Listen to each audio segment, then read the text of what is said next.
Yo, what's going on, guys? Welcome back to my YouTube channel. Before I get straight into the video, I just want to let you guys know I'm a very blunt type of speaker. Therefore, if I say anything that might sound harmful or triggering, please let me know because that's the last thing I want to do. I think one of the hardest things about becoming someone that we aspire to be is the fact that in order to become a better version of yourself, you have to sacrifice the current version of yourself.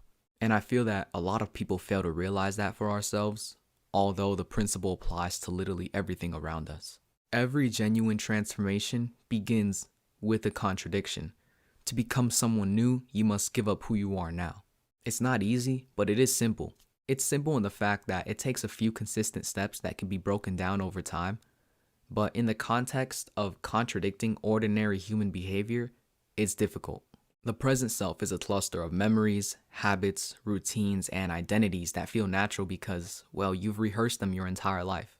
Think of yourself as a vinyl. All of your memories and identities are like grooves carved into that vinyl over time. If you want to add a new song into that vinyl, you have to carve a new groove, which means scratching the vinyl even more beyond recognition. And this type of paradox shows up everywhere in life. A caterpillar cannot remain a caterpillar and become a butterfly. And in order for a snake to continue growing, it has to shed its old skin. And it applies to you too. You cannot remain the same person while adopting new ways of thinking and doing. You have to allow yourself to yield in order for yourself to grow. And I think what exacerbates that process even more is the fact that humans tend to overvalue the familiar while undervaluing the unfamiliar. And this type of mindset leaves you within a paradox, in which I'll get to later. People often cling to their familiarities, even when it produces dissatisfaction. The same way my phone overheats every 5 minutes, yet I still use it to make my videos. Or the same way some people sharpen their pencils until it becomes too tiny to use. Why do humans do this? Well, it's because it's what helped us survive through thousands of generations. We've adapted to what's comfortable and predictable. However, growth doesn't come from that. For example, everyone has their own daily routine in life. You wake up, you do that same morning routine, and you have everything mapped out. But after some time, it gets boring, and you start to feel like you're in a cage. And if you remain in that cage, you'll never be able to see what's beyond it. Or the same way that people stay at their jobs until they can't take it anymore, we tolerate systems that no longer serve us any good. And this type of inertia creates a troubling pattern, which is the fact that most people only change when they have no choice but to. Whether from a breakdown, job loss, health problems, or heartache, they wait until their burden collapses upon them before they start considering alternatives. It's like ignoring a check engine light until your car suddenly shuts down. And this type of habit reveals a reactive rather than proactive relationship to oneself. Instead of taking the initiative to change, you act as rather a defendant responding to crises. However, crises and breakdowns, they're not prerequisites for growth. They're simply drastic reminders of the realities that we've been avoiding. And if you continue to wait for that drastic reminder, aka if you wait for a breakdown to finally start changing, you're only prolonging the growth process for yourself. Coming from personal experience, don't make the same mistake I did. I was working part-time, pursuing school full-time, I was in the gym and I was trying to bulk as well, and I was stressing about money and I was far away from God. And after some time, I couldn't take it anymore. I broke down. One day, I came down with a stomach bug and I was vomiting my guts out for about 4 to 6 weeks. And since I was bulking before that, I was only focused on eating. However, every time I ate, I would throw it right back up. So then I developed a fear of food, which eventually led to an eating disorder. And with that eating disorder, I lost 20 pounds in a month. And due to my eating disorder, I would spend all my time at home, in my room isolated. And since I wasn't busy with anything, I had a bunch of time to assess my thoughts. A little bit too much time, actually. And from there, my social anxiety and all the realities that I was constantly pushing aside came crashing down on me simultaneously. I couldn't even go outside of my house for 5 minutes without profusely shaking. Therefore, I had to quit my job. And I was also commuting to school. Therefore, since I couldn't step outside of my house, I had to do what I could through online work. However, most of my professors didn't accept online work. Therefore, I failed one of my classes and I went from all A's to B's and C's. Not that it's bad or anything, but it did play a huge impact. I lost everything. The routine that I created, along with the realities that I was constantly avoiding, came crashing down on me all at once. Am I in a better place now? Absolutely. But did it have to get to that point? Absolutely not. And I don't want you to go through the same thing. So what do?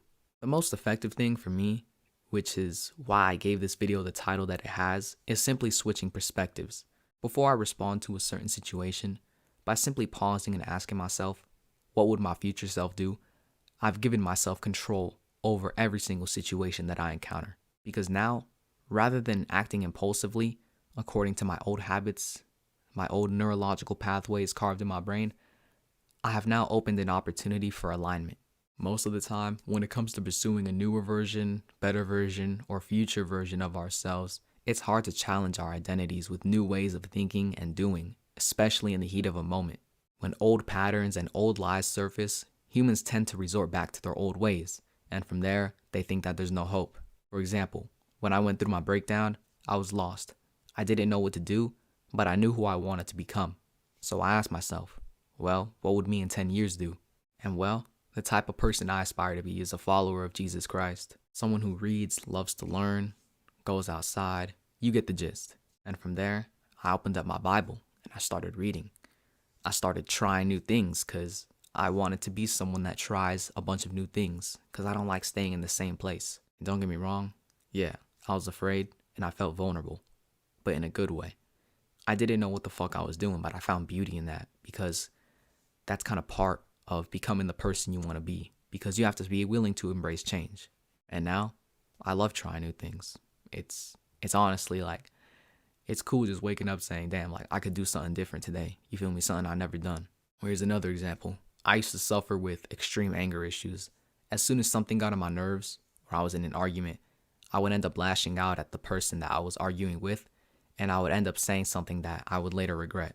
Right after, I did some thinking and I realized that those actions that I committed did not align with the person I want to become. So I asked myself, again, what would my future self do in this situation? And, well, I couldn't go back in time, so I thought the next best thing to do would just be to apologize and never do it again. And that's exactly what I did. And yeah, in that situation too, I felt vulnerable, but that was part of becoming who I wanted to be. I aspire to be someone who pursues righteousness, someone who's gentle, especially in the heat of a moment, and someone who doesn't lash out on people. And in order to become that person, I have to drop my ego. And over time, I've gotten much better at asking myself that question. You have to be able to pause before reacting to a certain scenario. Once you're able to do this repetitively, this method will then become effective. Because now, the more you ask yourself, what will my future self do before responding to a situation, remember that you're giving yourself control over that.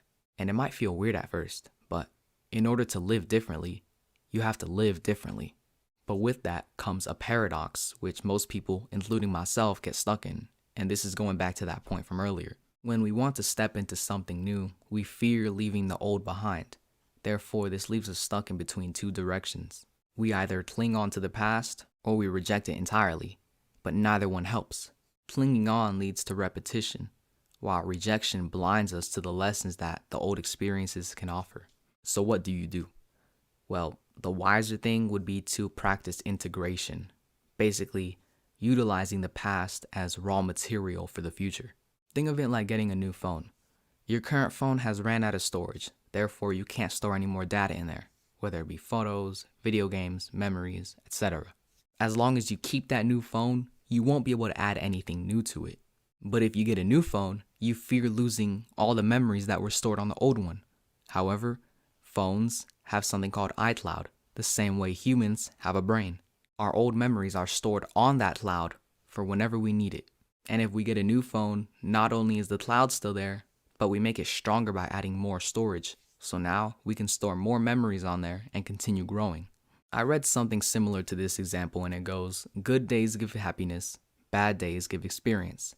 The worst moments give us lessons and the best ones give us memories. Once you've learned a lesson in life, you don't have to relive the same patterns over and over again in order to keep that lesson alive. By practicing integration, you allow yourself to carry the wisdom that you've gained while being able to leave the old habits behind. And yeah, don't get me wrong, sacrificing your current self in order to become your future self or your dream self, it sounds scary.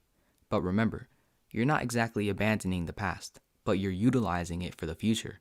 The lessons that you learn from the past and over time become the soil that you step on as you continue to move forward. Think of transformation not as a betrayal of who you've been, but rather a fulfillment of who you're becoming. And if there's one message I can leave you with, it's the fact that yeah, it is simple, but it's not easy. But before all of that, it begins with will.